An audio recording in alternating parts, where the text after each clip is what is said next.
আপনাদেরও কি কৃষক বন্ধু টাকা আসার কথা ছিল? একটু দাঁড়ান। আপনারা যদি একটা ছোট্ট ভুল করেন তাহলে কিন্তু আপনাদের কৃষক বন্ধুর টাকা আসা পাকাপাকিভাবে বন্ধ হয়ে যেতে পারে। বন্ধুরা, রাজ্য সরকার বর্তমানে কৃষক বন্ধু উপভোক্তাদের জন্য ফিজিক্যাল ভেরিফিকেশন বা অ্যানেক্সার 1 ফর্ম ফিল আপ করা বাধ্যতামূলক করেছে। ফর্মে একটা বানান ভুলও কিন্তু আপনার ফর্ম বাতিল করে দিতে পারে। তাই ভিডিওটা স্কিপ না করে একদম মনোযোগ দিয়ে দেখুন, কারণ আজ আমি স্টেপ বাই স্টেপ দেখাবো কিভাবে ফর্ম ফিল আপ করবেন, কি কি ডকুমেন্টস লাগবে, আর সব থেকে বড় কথা, যারা পিএম কিষাণ পান তাদেরও কি এই ফর্ম জমা দিতে হবে। তো নমস্কার বন্ধুরা, আমি দেবজ্যোতি আপনাদের সকলকে স্বাগত জানাই ডে টেকের একটা নতুন ভিডিওতে। আর আজ আমরা এই ফর্মটার পুরো পোস্টমর্টেম করব, তাই চটপট এই ভিডিওটাকে একটা লাইক দিন, আর চ্যানেলে নতুন হলে নিচের লাল বাটনটা চেপে ডে টেক চ্যানেলটিকে এখনই সাবস্ক্রাইব করে নিন। আর আপনি যদি ফেসবুকে ভিডিওটা দেখে থাকেন তাহলে অবশ্যই পেজটিকে ফলো করে দেবেন। তো তাড়াতাড়ি ভিডিওটা শুরু করা যাক। সবার প্রথমে আসি, ফর্মটা কোথায় পাবেন। আপনারা আপনাদের বিডিও অফিস, পঞ্চায়েত অফিস বা সরাসরি আমার ভিডিও ডেসক্রিপশন থেকে পিডিএফ ডাউনলোড করে প্রিন্ট বের করে নিতে পারেন। একটা বিষয় ক্লিয়ার করে দিই, এই ফর্মটা কিন্তু নতুনদের জন্য নয়। যাদের আগে থেকে কৃষক বন্ধু চালু আছে শুধুমাত্র তাদের ভেরিফিকেশনের জন্য এই ফর্ম। নতুনদের আবেদন খুব শিগগিরই শুরু হবে, তখন আমি আপনাদের আপডেট দিয়ে দেবো। ফর্মের একদম উপরে আপনাদের কৃষক বন্ধু আইডি বসাতে হবে। এটা আপনারা অনলাইনে খুব সহজেই পেয়ে যাবেন। আর আপনাদের যদি না জানা থাকে যে কৃষক বন্ধু আইডি কিভাবে বের করবেন, তাহলে ভিডিওর উপরের এই আই বাটনে ক্লিক করুন অথবা ডেসক্রিপশন গিয়ে চেক করুন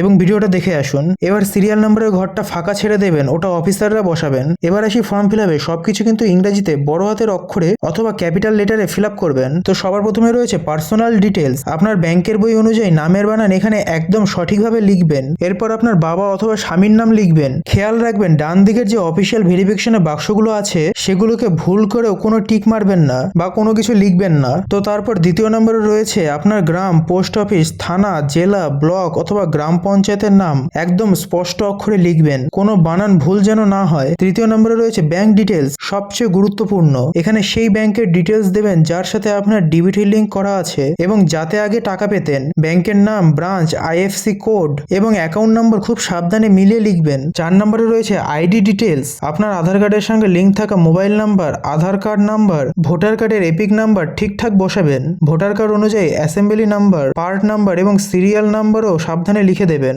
এবং এই অ্যাসেম্বলি নাম্বার, পার্ট নাম্বার এবং সিরিয়াল নাম্বার যদি আপনারা কোনোভাবে খুঁজে না পান, তাহলে ভোট দেওয়ার সময় যে আপনাদেরকে একটা কাগজ দেওয়া হয়, সেই কাগজটার মধ্যে এগুলো সব আপনারা তথ্য পেয়ে যাবেন। তো সেইগুলো দেখে দেখে খুব ভালোভাবে ফর্মটা ফিল আপ করে দেবেন। 5 নম্বরে রয়েছে অ্যাডিশনাল কোশ্চেন্স। 2026 সালের এএসডি লিস্ট বা ট্রাইব্যুনাল সিএ পেন্ডিং লিস্টে আপনাদের নাম থাকলে সেই অনুযায়ী ইয়েস অথবা নোতে টিক দেবেন। পেশার জায়গায় ফার্মার বা কৃষক লিখে দেবেন। এবার আসি সব থেকে বড় কনফিউশনে, যারা পিএম কিষাণ পান তাদেরও কি এই ফর্ম ফিল আপ করতে হবে? বন্ধুরা, আপনারা যদি পিএম কিষাণের সুবিধা পান তাহলে এখানে সরাসরি নো লিখবেন। আপনাদের এই ফর্ম জমা দেওয়ার কোনো দরকার নেই, কারণ পিএম কিষাণে আপনাদেরকে কেওয়াইসি আগে থেকেই করা আছে। এই ফর্ম শুধুমাত্র তাদের জন্য যারা শুধু কৃষক বন্ধুর টাকা পান। ক্লিয়ার হলো বিষয়টা? চলুন এবার জমির ডিটেলসে আসা যাক। আপনাদের বাংলার ভূমি রেকর্ড দেখে জেএল নাম্বার, খতিয়ান নাম্বার, দাগ নাম্বার এবং জমির পরিমাণ একরে বসিয়ে দেবেন। রেকর্ডের তারিখ এবং জমিটা আপনারা কিভাবে পেয়েছেন, কিনেছেন নাকি পৈতৃক সূত্রে পাওয়া, সেটা ভালোভাবে সিলেক্ট করুন। এবার ফর্মের পিছন দিকে আসুন। আপনারা যদি বিবাহিত হন তাহলে আপনার স্ত্রী বা স্বামীর সমস্ত ডিটেলস এখানে ফিল আপ করতে হবে। তাদের নাম,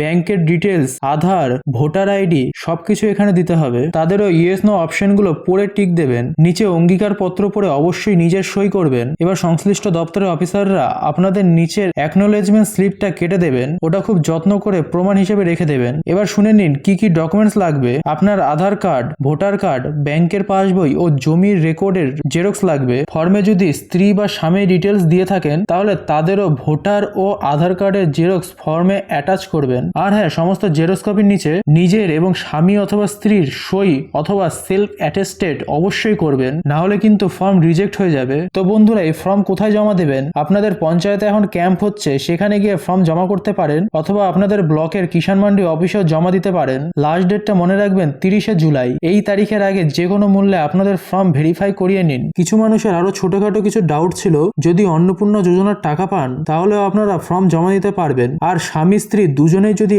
আলাদা করে সুবিধা পেতেন তাহলে দুজনকেই আলাদা আলাদা ফর্ম ফিল আপ করতে হবে। তো বন্ধুরা, তাড়াতাড়ি ফর্ম রেডি করুন আর জমা করে দিন। যদি এই টপিক নিয়ে কোনো ডাউট থাকে তাহলে এক্ষুনি কমেন্ট বক্সে এসে আপনাদের প্রশ্ন জানান, আমি যথাসম্ভব রিপ্লাই দেওয়ার চেষ্টা করব। ভিডিওটা একটু হেল্পফুল মনে হলে একটা লাইক তো বানতা হয়। বন্ধুদের সাথে হোয়াটসঅ্যাপে ভিডিওটা প্রচুর শেয়ার করুন যাতে তাদের ফর্ম বাতিল না হয়। আর এরকমই আরো গুরুত্বপূর্ণ আপডেটস এর জন্য ডে টেক চ্যানেলটিকে এখনই সাবস্ক্রাইব অথবা ফলো করে নিন। দেখা হচ্ছে পরের একটা ভিডিওতে। ততক্ষণ ভালো থাকুন এবং সুস্থ থাকুন। ধন্যবাদ।